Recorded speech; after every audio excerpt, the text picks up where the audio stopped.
50% discount Lucas Bangladesh জিতে গেছে মানে কিন্তু 50% ডিসকাউন্ট না আমরা জানি আপনি 60% দিবেন আমরা তাহলে 60% দিলে আর 6 মিনিট সময় লাগবে আমার 80% ডিসকাউন্ট দিব।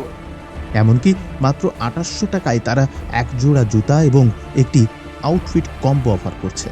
এখন প্রশ্ন জায়গা স্বাভাবিক, একই জায়গা থেকে আনা পণ্য এবং প্রায় একই মানের শোরুম খরচ হওয়া সত্ত্বেও লুকাস কিভাবে মাত্র 2800 টাকায় এই প্যাকেজ দিতে পারছে?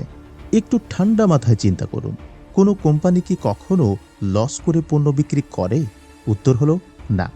তারা তো আর আম, জাম, লিচুর মতো পচনশীল দ্রব্য বিক্রি করছে না যে পচে যাবে বলে লস দিয়ে ছেড়ে দিতে হবে। তারা 50% থেকে 60% ডিসকাউন্ট দেওয়ার পরও ব্যবসা চালিয়ে যাচ্ছে। তার মানে হলো তাদের লাভের মার্জিন ছিল কল্পনাতীত। যদি 50% থেকে 60% ডিসকাউন্টে বিক্রি করার পরও তাদের লস না হয়, তবে সাধারণ হিসেবেই বোঝা যায় তাদের বিক্রয় মূল্য কেনা দামের অন্তত দ্বিগুণ বা তারও বেশি ছিল। আর যখন তারা কোনো ডিসকাউন্ট ছাড়াই পূর্ণ মূল্যে এই জুতাগুলো বিক্রি করে, তখন তাদের লাভের হার থাকে প্রায় 400% থেকে 500% পর্যন্ত।